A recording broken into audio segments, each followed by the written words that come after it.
नमस्कार बंधुरा आज के रान्ना करছি देशी मुरगिर कषा दुर्दान्त स्वादेर এই রেসিপিটি তার জন্য আপনাদের সাথে আমি শেয়ার করছি। অনেক দিন ধরেই মা বলছিল এই রেসিপিটি শেয়ার করতে। আমার বাড়িতে তো সবাই ভীষণ ভালোবাসে, তার জন্য আমি এই রেসিপিটি আপনাদের সঙ্গে শেয়ার করলাম। পুরো ভিডিওটি দেখার জন্য অনুরোধ রইল, প্রথম থেকে শেষ পর্যন্ত দেখবেন এই রেসিপিটি। দেশি মুরগি রান্নার জন্য আমি এখানে দেশি মুরগি নিয়েছি 1 কিলো 400 গ্রাম ওজন হয়েছে। বন্ধুরা আমি পেঁয়াজ কুচিয়ে নিয়েছি। বন্ধুরা মশলার জন্য আমি এখানে আদা রসুন ছাড়িয়ে পরিষ্কার করে কেটে ধুয়ে নিয়েছি, কাঁচা পাকা লঙ্কা নিয়েছি, টমেটো কুচি করে নিয়েছি আর কিছু খোসা সমেত গোটা রসুন নিয়েছি, যেগুলো আমি রান্নার মধ্যে দেবো। তো আমি এবার রান্নাটা বন্ধুরা আমি এখানে রান্নার জন্য সরষের তেল দিচ্ছি। এই রান্নাটা সরষের তেলে বেশি ভালো হয়, তাই আমি সরষের তেল দিলাম। বন্ধুরা সরষের তেলটা ভালো করে গরম হয়ে গেছে, তার জন্য আমি এবার ফোড়নটা দিয়ে দেবো। ফোড়নের জন্য আমি এখানে নিয়েছি 3টে তেজপাতা, অল্প একটু গোটা জিরে, লবঙ্গ, দারচিনি, এলাচ। বন্ধুরা আমি এবার এখানে ফোড়নটা দিয়ে দিচ্ছি। বন্ধুরা আমার ফোড়নটা এখানে হয়ে গেছে, এবার আমি পেঁয়াজ কুচিগুলো সব দিয়ে দেবো।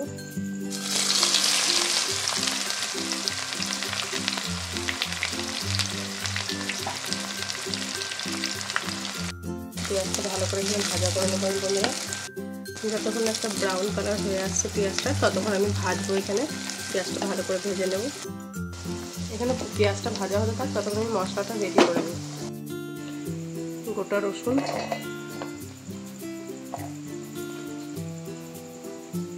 আদা, কাঁচা লঙ্কা, মশলাটা আমার রেডি হয়ে গেছে। বন্ধুরা রান্নার জন্য বন্ধুরা আমি এখানে সামান্য অল্প পরিমাণে লবণ অ্যাড করলাম আর সামান্য পরিমাণে হলুদ। লবণ হলুদটা ভালো করে এর মধ্যে মিশিয়ে নেব, তারপর ভালো করে ভাজবো। লবণ হলুদের জন্য এখানে পেঁয়াজের কালারটা আর সুন্দর আসবে। দেখতে পাচ্ছ বন্ধুরা কি সুন্দর পেঁয়াজের কালারটা চলে এসছে সঙ্গে সঙ্গে ভাজার। বন্ধুরা কি সুন্দর কালারটা এসছে ভাজার। লবণ হলুদ দেওয়ার পরে আমার ভাজাটা হয়ে গেছে। এবার আমি কেটে ধুয়ে রাখা দেশি মুরগি মাংসটা এর মধ্যে অ্যাড করব।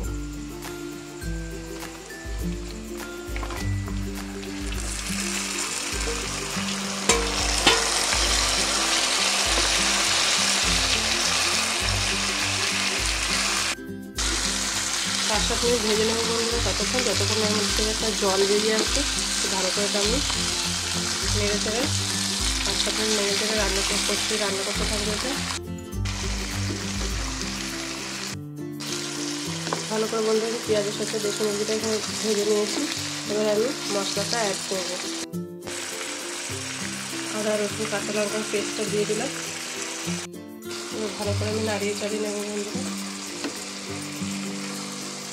ভালো করে মশলাটা মিশিয়ে নেব।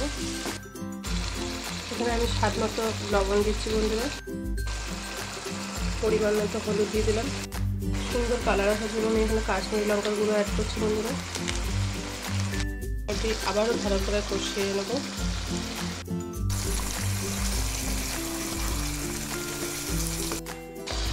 কালারটা দেখুন বন্ধুরা, অসাধারণ কালার এসছে। আমি এই রান্নাটি রাতের বেলায় করছি, দিনের বেলায় হলে আরও কালারটা বেশি সুন্দর দেখাতে পারতাম আপনাদের, যেহেতু রাত্রে করছি। তাও দেখুন বন্ধুরা কালারটি এখানে দারুণ এসছে। আমি এখানে টমেটো, 2টো বড় সাইজের টমেটো কুচি রেখেছি আর গোটা রসুন আমি এখানে অ্যাড করছি।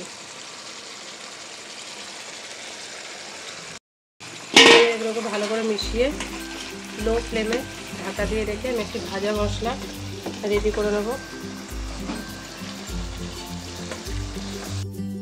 লো ফ্লেমে ঢাকা দিয়ে রান্না করেছিলাম। এবার আমি একটু নাড়িয়ে দেবো যাতে লেগে না যায়।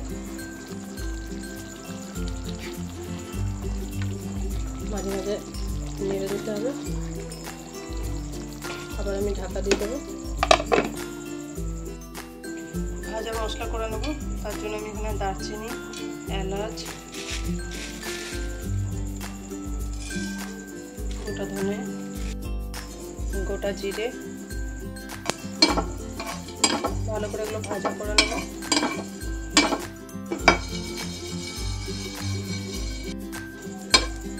ভাজাটা আমার এখানে হয়ে যাচ্ছে। এই পর্যায়ে আমি দিয়ে দেবো।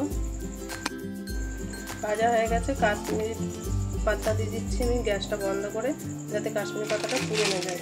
যে গরমটি আছে আমার ফ্রাই প্যানে সেই গরমে কাশ্মীরি পাতা মেথিটা পাতাটা আমার ভাজা হয়ে যাবে। সামান্য নাড়িয়ে নেব।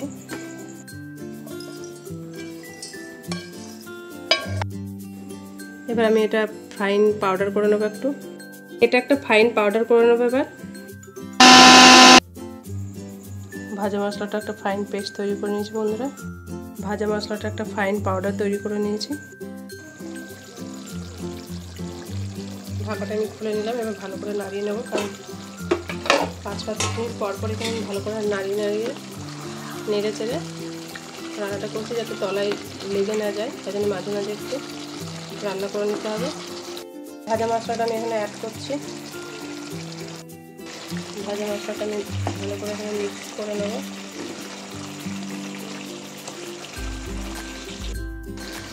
ভাজা মশলাটা দেওয়ার পরে বন্ধুরা কালারটা দেখুন, জাস্ট অসাধারণ হচ্ছে কালারটা।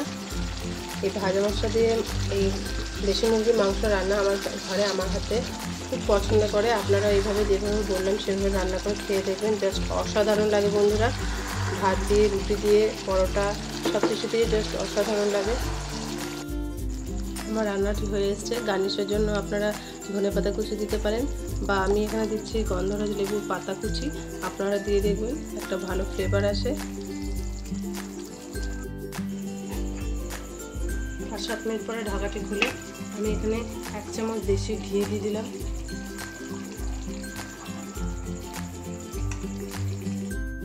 বন্ধুরা ছেলের খাওয়ার জন্য আমি এখানে ভাত আর রুটি দিয়ে দিয়েছি। এবার দিয়ে দিচ্ছি শসা স্যালাড, দিয়ে দিলাম পেঁয়াজ,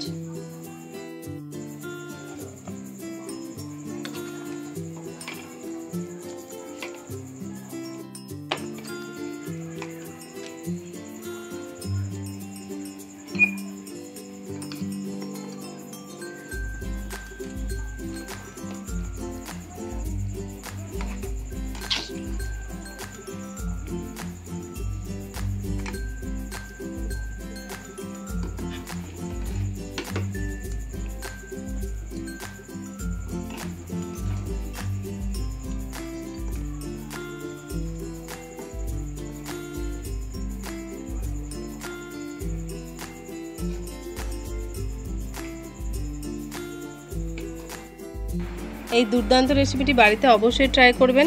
একবার খেলে বন্ধুরা বাড়িতে আরেকবার বানাতে বলবে অবশ্যই। তো কেমন হয়েছে রেসিপিটি কমেন্টে জানাতে ভুলবেন না। নমস্কার।